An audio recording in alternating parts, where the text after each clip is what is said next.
Episode 45 ಕವಿತೆ ಬರೆದ ಕಿರಣ್. ಮರುದಿನ ಬೆಳಗಿನ ಜಾವ ಎಲ್ಲರೂ ಸಹ ಬೇಗ ಬೇಗ ಹೊರಟರು ಇಟಲಿಯಿಂದ ಇಂಡಿಯಾ ಕಡೆ. ಏರ್ಪೋರ್ಟ್ನಲ್ಲೇ ಇಟಲಿ ಸವಿ ನೆನಪಿಗಾಗಿ ಕೆಲವೊಂದು ಗಿಫ್ಟ್ಗಳನ್ನ ತೆಗೆದುಕೊಂಡ್ರು. ಅದರಲ್ಲಿ ಕವಿಶ್ ಮತ್ತು ಕಿರಣ್ ಒಂದೇ ಥರದ 2 ಗಿಫ್ಟ್ಗಳನ್ನು ತೆಗೆದುಕೊಂಡಿದ್ರು. ಅದು ಯಾಕೋ ಇಬ್ಬರಿಗೂ ಹಿಡಿಸ್ತು. ಆ ಗಿಫ್ಟ್ ಕಿರಣ್ ಕೀರ್ತಿಯನ್ನು ನೆನಪಿಸ್ಕೊಳ್ತಾಳೆ ನಗ್ತಾ, ನೀನು ಸಿಕ್ಕಾಗ ಇದನ್ನೇ ಕೊಡ್ತೀನಿ ಕೀರ್ತಿ, ಐ ಲವ್ ಯು ಕೀರ್ತಿ, ನೀನು ನನ್ನ ಮುದ್ದು ಹುಡುಗಿ ಅಂತ ಮನಸಲ್ಲೇ ಹೇಳ್ಕೊಂಡ. ಈ ಕಡೆ ಕವಿಶ್ ನಿನಗಾಗಿಯೇ ಮೈ ಕೇರ್ ಇದು ಎಂದು ಅವನು ಸಹ ಹೇಳ್ಕೊಂಡ. ಅವಳನ್ನು ನೋಡಿಲ್ಲವೆಂದರೂ ಮನಸಲ್ಲೇ ಗಾಢವಾಗಿ ಪ್ರೀತಿಸ್ತಿದ್ದ. ನಂತರ ಕಿಶೋರ್ ಸಹ ಒಂದು ಗಿಫ್ಟ್ ತೆಗೆದುಕೊಂಡು ದೀಪ್ತಿಗೆ ಅಂತ, ಅದು ಬೆಂಗಳೂರಿಗೆ ಹೋದ ಮೇಲೆ ಕೊಟ್ರಾಯ್ತು ಅಂತ ಅವನು ಸಹ ಸುಮ್ಮನೆ ಬ್ಯಾಗ್ನಲ್ಲಿ ಇಟ್ಕೊಂಡಿದ್ದ. ದೀಪ್ತಿ ಅವ್ರ ಮನೆಗೆ ಏನು ಬೇಕು ಅದನ್ನು ಅಷ್ಟೇ ತೆಗೆದುಕೊಂಡಿದ್ಲು. ನಂತರ ಇವರು ಫ್ಲೈಟ್ ಹತ್ತೋ ಟೈಮಲ್ಲಿ ದೀಪ್ತಿ ಕಾಲು ಟ್ವಿಸ್ಟ್ ಆಗಿಬಿಟ್ಟಿತ್ತು. ತಕ್ಷಣಕ್ಕೆ ಅವಳನ್ನು ಹಿಡ್ಕೊಂಡಿದ್ದ ಕಿಶೋರ್ ಒಂದು ಕ್ಷಣ ಇಬ್ಬರ ಕಣ್ಗಳು ಸಹ ಬೆರೆತಿದ್ವು. ನಂತರ ಅವನೇ ಹುಷಾರು ಎಂದು ಮೆಲ್ಲನೆ ಹೇಳ್ದ. ಅದಾಗಲೇ ಅವಳ ಕಾಲು ಟ್ವಿಸ್ಟ್ ಆದ ಕಾರಣ ಊದ್ಕೊಳ್ಳೋದಕ್ಕೆ ಶುರು ಆಯಿತು. ಅವಳಿಗಂತೂ ಒಂದು ಹೆಜ್ಜೆ ಸಹ ಎತ್ತಿಡೋದಕ್ಕೆ ಆಗಲೇ ಇಲ್ಲ. ಅವನೇ ಅವಳ ಕೈಯನ್ನು ಅವಳ ಹೆಗಲ ಮೇಲೆ ಹಾಕ್ಕೊಂಡು ನಿಧಾನವಾಗಿ ಕರೆದುಕೊಂಡು ಫ್ಲೈಟ್ ಒಳಗಡೆ ನಡೆದ. ಈ ದೃಶ್ಯನ ನೋಡ್ತಿದ್ದ ಕವಿಶ್ ಕಿರಣ್ ತುಟಿ ಅಂಚಿನಲ್ಲಿ ನಕ್ಕರು. ಆಗ ಕಿರಣ್, ಕಳ್ಳನ ಮಗ, ರೋಗಿ ಬಯಸಿದ್ದು ಹಾಲು ಅನ್ನ, ಡಾಕ್ಟರ್ ಹೇಳಿದ್ದು ಹಾಲು ಅನ್ನ ಅನ್ನೋ ಹಾಗಾಯ್ತಲ್ಲ ಇವನ್ ಲಕ್. ನಮ್ಮದು ಇನ್ನೂ ಲವ್ ಶುರುವಾಗಿಲ್ಲ, ಆಲ್ರೆಡಿ ಅವನ ಹುಡುಗಿ ಕೈಯನ್ನು ಹೆಗಲ ಮೇಲೆ ಹಾಕ್ಕೊಂಡು ನಮ್ಮ ಮುಂದೆ ತೋರಿಸಿ ಹೊಟ್ಟೆ ಉರಿಸ್ತಾ ಇದ್ದಾನೆ. ನನ್ನ ಕೀರ್ತಿ ನನಗೆ ಸಿಗಲಿ, ನಾನು ತೋರಿಸ್ತೀನಿ ಹೊಟ್ಟೆ ಉರಿಸಿ ಇವನಿಗೆ ಅಂತ ಕೋಪ ಮಾಡ್ಕೊಂಡ. ಪಕ್ಕದಲ್ಲಿದ್ದ ಕವಿಶ್ಗೆ ಇವನು ಆಡೋ ಮಾತು ಕೇಳಿ, ಕಿರಣ್ ಹುಷಾರು, ಅವನಿಗೆ ಹೊಟ್ಟೆ ಉರಿಸೋ ಭರದಲ್ಲಿ ಅಪ್ಪಿ ತಪ್ಪಿ ನಿಮಾನ್ಸ್ಗೆ ನಾನು ಅಡ್ಮಿಟ್ ಮಾಡಿದ್ರೆ ಕಷ್ಟ ಅಂತ ಹೇಳ್ದ. ಯಾಕೋ ಕವಿ ಹೀಗೆ ಹೇಳ್ತಿದ್ಯಾ ಅಂತ ಕಿರಣ್ ಕೇಳಿದರೆ, ಮತ್ತು ಇನ್ನೇನು ಬಾರಿ ಹುಡುಗಿ ಹೆಸರು ತಿಳ್ಕೊಂಡಿದ್ದಕ್ಕೆ ಇಷ್ಟೊಂದು ತಲೆ ಕೆಡ್ಸ್ಕೊಂಡಿದ್ಯಾ, ಅವಳು ಸಿಕ್ಕರೆ ಖಂಡಿತ ಅವಳನ್ನು ನೀನು ಅಯ್ಯೋ ಅನಿಸ್ತದೆ ಅಂತ ಮಾತು ಮಾರಿಸ್ದ. ಆದರೆ ಅವನ ನಾಲ್ಗೆ ತುದಿಯಲ್ಲಿ ಬಂದ ಮಾತುಗಳೇ ಬೇರೆ. ಅವಳು ಸಿಗಲಿಲ್ಲ ಅಂದರೆ ಹುಚ್ಚ ಆಗ್ತೀಯಾ ಅಂತ ಮಾತುಗಳು ಅವನ ಬಾಯಿಂದ ಹೊರ ಬರಲೇ ಇಲ್ಲ. ಸ್ನೇಹಿತನ ಮನಸ್ಸಿಗೆ ನೋವು ಮಾಡೋದಕ್ಕೆ ಅವನಿಗೂ ಸಹ ಇಷ್ಟ ಇರಲಿಲ್ಲ ಅಲ್ವಾ, ಅದನ್ನು ಹಾಗೆ ನುಂಗ್ಕೊಂಡ. ಆಗ ಕಿರಣ್, ನಾನು ಅಯ್ಯೋ ಅನಿಸಿಲ್ಲ, ಮುದ್ದು ಮಾಡ್ತೀನಿ ಅಂತ ಹೊಗಳಿದ್ದು ಕೀರ್ತಿಯನ್ನು. ಇವನು ಕೇಳುವಷ್ಟು ಕೇಳಿ ಸರಿ ನಡಿ ಅಂದು ಇಬ್ಬರು ಸಹ ಫ್ಲೈಟಲ್ಲಿ ಕೂತ್ಕೊಂಡ್ರು. ಕವಿಶ್ ದೀಪ್ತಿ ಬಳಿ ಬಂದು, ಈಗ ಹೇಗಿದೆ ಕಾಲು, ಸ್ವಲ್ಪ ರೆಸ್ಟ್ ಮಾಡಿ ಅಂತ ಹೇಳ್ದ. ಕಿರಣ್ ಸಹ ಅದೇ ಮಾತನ್ನು ಹೇಳ್ದ. ಕಿಶೋರ್ ಅಂತೂ ದೀಪ್ತಿಯನ್ನು ಸ್ಲೀಪಿಂಗ್ ಸೀಟಲ್ಲಿ ಮಲಗಿಸಿ ಪಕ್ಕದಲ್ಲಿ ಅವನು ಸುಮ್ಮನೆ ಕುಳಿತ. ಇವಳಂತೂ ಇವ್ರು ಯಾಕೆ ನನ್ನನ್ನು ಇಷ್ಟು ಕೇರ್ ಮಾಡ್ತಾ ಇದ್ದಾರೆ ಅಂತ ಅವನನ್ನೇ ನೋಡ್ತಿದ್ಲು. ಅವಳು ಏನೂ ಮಾತನಾಡೋದಕ್ಕೆ ಹೋಗಲಿಲ್ಲ, ನಿದ್ದೆ ಜಾರದ್ಲು. ನಂತರ ಅವನ ಬ್ಯಾಗ್ನಲ್ಲಿ ಇದ್ದ ಒಂದು ಸ್ಪ್ರೇ ತೆಗೆದು ಅವಳ ಕಾಲಿಗೆ ಸ್ಪ್ರೇ ಮಾಡಿ ಸುಮ್ಮನೆ ಅವಳನ್ನೇ ನೋಡ್ತಾ ಕೂತ ಕಿಶೋರ್. ಈ ಕಡೆ ಬೆಂಗಳೂರಿನಲ್ಲಿ ಕೀರ್ತಿ ಬೆಳಿಗ್ಗೆನೇ ಎದ್ದು ಫ್ರೆಶಪ್ ಆಗಿ ಲ್ಯಾಪ್ಟಾಪ್ ಆನ್ ಮಾಡಿ, ಗುಡ್ ಮಾರ್ನಿಂಗ್ ಕೇಕೆ ಅಂತ ಮೆಸೇಜ್ ಮಾಡಿ, ನಿನ್ನೆ ಕಿರಣ್ ಫೋಟೋ ನೋಡಿದ್ಲಳು, ಇನ್ನೇನು ನಾವು ಮೀಟ್ ಮಾಡ್ತೇವಲ್ಲ ಅಂತ ಮನಸ್ಸಿನಲ್ಲೇ ಹೇಳ್ಕೊಂಡ್ಳು. ಅವಳಿಗೆ ಯಾಕೋ ಕನ್ನಿಕಾ ಹೇಳಿದ ಮಾತುಗಳು ನೆನಪಾಯಿತು. ಒಂದು ಹುಡುಗಿಯಾಗಿ ನಾನು ಎಲ್ಲ ತರಹದ ಯೋಚನೆ ಮಾಡಬೇಕು, ಇನ್ನೂ ಟೈಮ್ ಇದೆ ಅಂತ ಹೇಳಿಕೊಂಡು ಸುಂದರ್ ಅವರ ಸ್ನೇಹಿತರ ಗೃಹ ಪ್ರವೇಶದ ಆಮಂತ್ರಣವನ್ನು ಕೊಟ್ಟಿದ್ದರು. ಹಾಗಾಗಿ ಕೀರ್ತಿ, ಕನ್ನಿಕಾ, ಸ್ವಪ್ನ ಅವರನ್ನು ಕರ್ಕೊಂಡು ಹೋಗಿ ಬರ್ತೇನೆ ಅಂತ ಅವ್ರ ಅಣ್ಣನ ಬಳಿ ಹೇಳಿ ಕೆಳಗಡೆ ಬಂದು ಸೋಫಾ ಮೇಲೆ ಕುಳಿತರು. ಕೀರ್ತಿ, ಕನ್ನಿಕಾ ಇಬ್ಬರು ಸಹ ರೆಡಿಯಾಗಿ ಬಂದರು. ಅವರನ್ನು ನೋಡ್ತಿದ್ದ ಮನೆಯವರಿಗೆಲ್ಲ, ಮಕ್ಕಳು ಎಷ್ಟು ಬೇಗ ದೊಡ್ಡವರಾದರು, ನನ್ನ ಮಗಳು ಕೀರ್ತಿಗೆ ಬೇಗ ಮದುವೆ ಮಾಡಬೇಕಂತ ವೈಷ್ಣವಿಯವರು ಮನದಲ್ಲಿ ಹೇಳ್ಕೊಂಡ್ರು.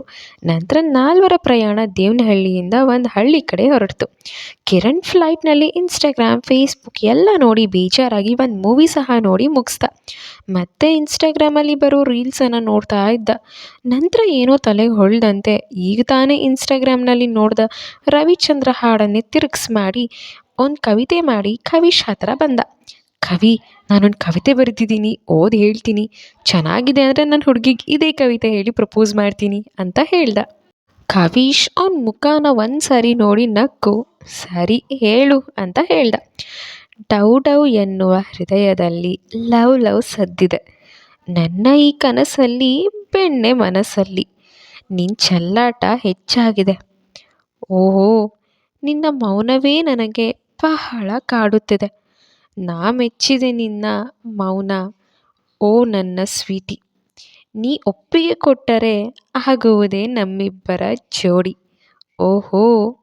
ಆಗ ತಾನೇ ನಿಧಾನವಾಗಿ ಎದ್ದು ಕುಳಿತ ದೀಪ್ತಿ ಮತ್ತು ಕಿಶೋರ್ ಸಹ ಆ ಕವಿತೆಯನ್ನು ಕೇಳಿ ನಕ್ಕು ನಕ್ಕು ಸಾಕಾಗ್ತು ಅವ್ರಿಗೆ.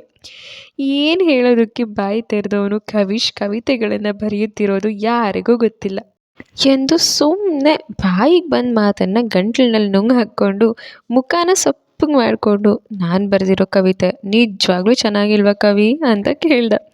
ನಂತರ ಕಿರಣ್ ಹೆಗಲ ಮೇಲೆ ಕೈ ಹಾಕಿ ಕಿವಿ ಹತ್ರ ಹೋಗಿ, ನೀನು ಹುಡುಗಿಗೆ ಪ್ರಪೋಸ್ ಮಾಡೋದಕ್ಕೆ ನಾನೇ ಬೇಕಿದ್ರೆ ಕವಿತೆ ಬರೆದು ಕೊಡ್ತೀನಿ, ದಯವಿಟ್ಟು ಈ ಕವಿತೆ ಹೇಳಿ ಅವಳು ನಿನ್ನ ಮುಖಾನ ನೋಡದೆ ಓಡ್ ಹೋಗೋ ಹಾಗೆ ಮಾತ್ರ ಮಾಡಬೇಡ ಅಂತ ಹೇಳಿ ಜೋರಾಗಿ ನಗೋದಕ್ಕೆ ಶುರು ಮಾಡ್ದ.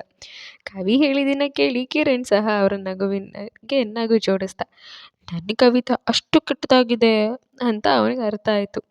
ಇವರಿಬ್ರು ನಗೋದನ್ನ ನೋಡಿ ದೀಪ್ತಿ ನಗ್ತಲೇ ಇದ್ಲು.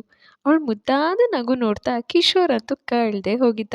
ನಂತರ ಕಿರಣ್, ಕವಿ, ನಾನು ಪ್ರಪೋಸ್ ಮಾಡಬೇಕಾದ್ರೆ ನೀನು ಒಂದು ಒಳ್ಳೆ ಕವಿತೆ ಬರೆದು ಕೊಡ್ತೀಯಾ ಅಲ್ವಾ? ಮುಂದೆ ಏನು ಹೇಳಕ್ಕೆ ಬಂದವನು ಯಾಕೋ ನಾಚಿಕೊಂಡು ಕವಿಯ ಹೆಗಲ ಮೇಲೆ ಒರಗಿದ. ಕವಿಯಂತೂ ಇದೆಂಥ ಫಜೀತಿಯಪ್ಪ, ನನ್ನ ಗೆಳೆಯ ಇಷ್ಟೊಂದು ನಾಚ್ಕೊಳ್ತಿರೋ ಹುಡುಗಿಗೆ ಎಷ್ಟು ಚೆನ್ನಾಗಿರಬೇಕು, ನಾನು ಸಹ ಅವಳನ್ನ ನೋಡ್ತೇನೆ ಕಣೋ ಅಂತ ರೇಗಿಸ್ದ. ಇತ್ತ ಸಾತ್ವಿಕ್ ಒಂದು ಮಾಲ್ ಬಳಿ ಅವನ ತಂಗಿಯನ್ನು ಕರ್ಕೊಂಡು ಹೊರಟಿದ್ದ. ಒಂದು ತಾತ, ನೋಡಪ್ಪ ಆಗ್ನಿಂದ ಹುಡುಗಿಯನ್ನು ಕರಿತೇವೆ, ತಲೆ ಮೇಲೆ ಆಕಾಶವೇ ಬಿದ್ದ ಹಾಗೆ ನಡ್ಕೊಂಡು ಹೋಗ್ತಿದ್ದಾಳೆ ಅಂತ ಒಂದು ಹುಡುಗಿಯನ್ನು ತೋರಿಸ್ದ. ದಾರಿಯಲ್ಲಿ ಮುಖಕ್ಕೆ ವೇಲ್ ಕಟ್ಕೊಂಡು ನಡೆದು ಹೋಗ್ತಿದ್ಲು ಒಂದು ಹುಡುಗಿ. ಅದಕ್ಕೆ ಏನು ತಾತ ಎಂದು ಕೇಳ್ದ. ಅಲ್ಲಿ ನೋಡಪ್ಪ, ಮುಂದೆ ಚರಂಡಿ ಇದೆ, ಆ ಹುಡುಗಿ ಅದನ್ನು ಗಮನಿಸ್ದೆ ಹೋಗ್ತಿದ್ದಾಳೆ, ನನಗೆ ವಯಸ್ಸಾಗಿದೆ, ಸ್ವಲ್ಪ ನೀನೇ ಹೋಗಿ ತಡಿಯಪ್ಪ ಅವಳನ್ನ ಅಂತ ಹೇಳಿದ್ರು ತಾತ. ಅವಳ ತಂಗಿಯನ್ನು ಪಕ್ಕದಲ್ಲಿ ನಿಲ್ಲಿಸಿ, ಏ ಹುಡುಗಿ ಅಂತ ಕರೆದು ಓಡ್ ಹೋಗಿ ಅವಳ ಕೈ ಹಿಡಿದು ಹೇಳ್ದ. ಈ ಸರಿ ಅವನು ಹೇಳ್ದಿದ್ದು ಮೆಲ್ಲನೆ, ಆದರೆ ಅವಳಿಗೂ ಬೇಕಾಗಿದ್ದು ಅದೇ. ಗಟ್ಟಿಗೆ ತಪ್ಕೊಂಡು ಈ ಅಪ್ಪುಗೆ ಪರಿಚಯ ಅವನಿಗೂ ಇದ್ದ ಕಾರಣ ಈ ಸರಿ ಅವಳನ್ನ ನೋಡಲೇಬೇಕಂತ ಕೈ ಹಿಡ್ದ. ಅಷ್ಟಕ್ಕೆ ಅವಳು ಅಳೋದಕ್ಕೆ ಶುರು ಮಾಡಿದ್ಲು. ಮುಖ ಕಾಣಿಸ್ಲಿಲ್ಲ, ಆದರೆ ಅವಳ ಕಣ್ಣಿಂದ ಕಣ್ಣೀರು ಹರಿಯುತ್ತಿತ್ತು. ಒಂದು ಕ್ಷಣ ಅವಳು ಕೈ ಬಿಟ್ಟ ಅಷ್ಟೇ, ಜಿಂಕೆ ಮರಿ ಹಾಗೆ ಓಡೋದ್ಲು. ಅಯ್ಯೋ ಇವಳ ಅಜ್ಜಿ, ಯಾರೇ ನೀನು? ಒಂದು ನಾನು ಕಾಪಾಡಬೇಕು, ಇಲ್ಲ ನೀನು ನನ್ನ ಕಾಪಾಡಬೇಕು, ಸ್ಟುಪಿಡ್ ಅಂತ ಬೈಕೊಂಡೆ ಅವನ ತಂಗಿ ಬಳಿ ಬಂದ. ಅಣ್ಣ, ಅದು ಯಾವ ಹುಡುಗಿ ಅಷ್ಟು ಗಟ್ಟಿಯಾಗಿ ತಪ್ಕೊಂಡಿದ್ಲು ಎನ್ನುವ ತಂಗಿ ಮಾತಿಗೆ ಇವನ ಬಳಿ ಉತ್ತರನೇ ಇರಲಿಲ್ಲ. ಅವಳು ಯಾರು ಅಂತ ನನಗೆ ಗೊತ್ತಿಲ್ಲ, ಅದೊಂದು ಒಳ್ಳೆ ಲೂಸು ಅಂತ ಬೈಕೊಂಡೆ ತಂಗಿಯನ್ನು ಕರ್ಕೊಂಡು ಮಾಲ್ ಒಳಗಡೆ ಹೊರಟ. ಇತ್ತ ಸ್ವಲ್ಪ ದೂರ ಬಂದ ಹುಡುಗಿ ಒಂದು ಬೆಂಚಿನ ಮೇಲೆ ಕೂತ್ಲು.